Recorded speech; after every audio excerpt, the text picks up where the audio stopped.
winters, heat waves. Many of us are now being impacted in some way by climate change. And maybe that makes you feel dread, fear. There is a name for that: climate anxiety. Young people are especially vulnerable to this.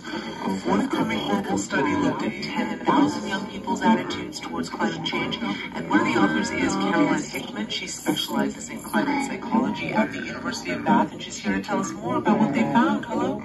Hello, good morning. You surveyed 10,000 young people across 10 countries, all of them between the ages of 16 to 25, and you asked them a variety of questions about their feelings and their thoughts about climate change. How would you characterize their answers? Well, the short answer is we found these answers quite devastating. We've known from our previous research with children and young people around the world that they were distressed, that they were finding climate change terrifying, and we didn't realise just quite how frightened they were.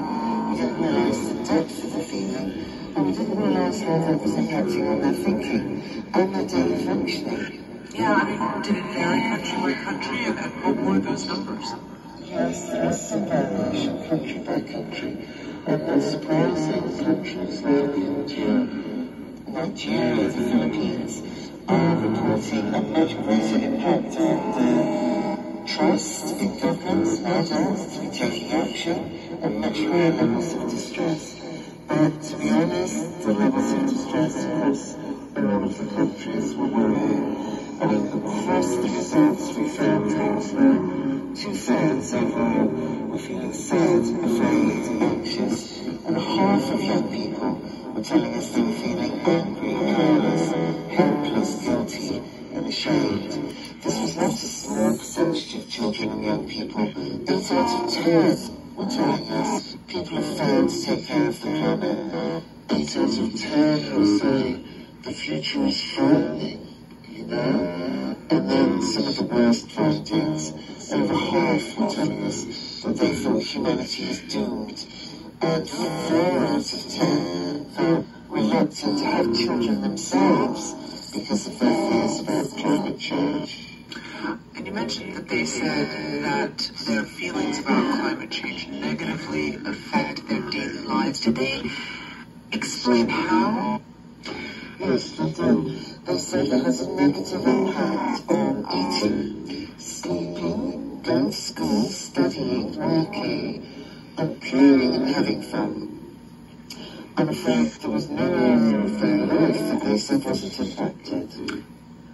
It seems like what your study suggests, more broadly, is that anxiety about climate change is causing psychological distress to young people in very significant ways. But the lack of action from government intensifies that feeling because they feel like they don't have control over resolving the issue. That's absolutely right. Of course, children and young people are worried about environmental destruction, the fires, the floods, the heating in the Pacific Northwest. But what children and young people were very clear about was they would be reassured about those things if governments were taking action. And we found that 2/3 believed that governments were lying to them about the effectiveness of the actions they were taking on climate change. So they said they felt betrayed by governments. I mean, what do you think the long-term impacts of, those anxieties will be for young people? I think there's a number of long-term impacts. First and foremost, I would say their relational. So we've got children and young people who are already struggling because they can't talk to their parents, they can't talk to teachers, they feel they're not being listened to and are not being respected. So I think it has a devastating impact in terms of trust and relationships and children's ability to talk to us about their problems and how they feel. I think it also has a long-term impact on children's ability to feel that they're part of the world and that their needs and their future needs are being given attention. And children and people are saying to me in my quantitative research that they no longer believe in trust what adults say to them. Lots of them are saying to me things like, what's the point in going to school? What's the point in sitting exams? Because I'm not going to have a future. So to leave children and young people feeling this way on their own is really unfair. What would you say to parents of children or adolescents and young adults who are struggling with this? I mean, how can they best support them? I always say to our children the truth. You wouldn't get divorced from your partner and not talk to your 4 or 5-year-old about it, would you?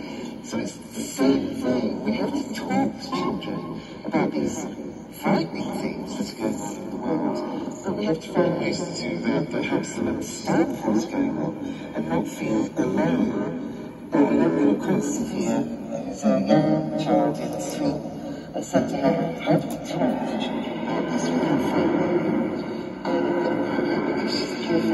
She says, well, she says, you need to tell me the truth. Because if you don't tell me the truth, you're lying to me and I can't trust you. She said, but don't tell me all the bad news all at once. Tell me some bad news, then some good news, then some bad news, then some good news. She said, no, I'm not a baby. So actually, I realised that in many ways is worrying, could be depressing, but actually I think there is, strangely, a positive message in this. I think this actually gives us the opportunity to validate directly with children and young people how they're feeling, to have them feel heard by us, and it gives us the opportunity to say to children, sorry, we're sorry we've not acted on this before. This is our responsibility.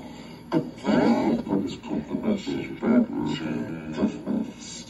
Governments, you need to do something, because if you don't do something, you're leaving the children and young people in your country with this terrible distress.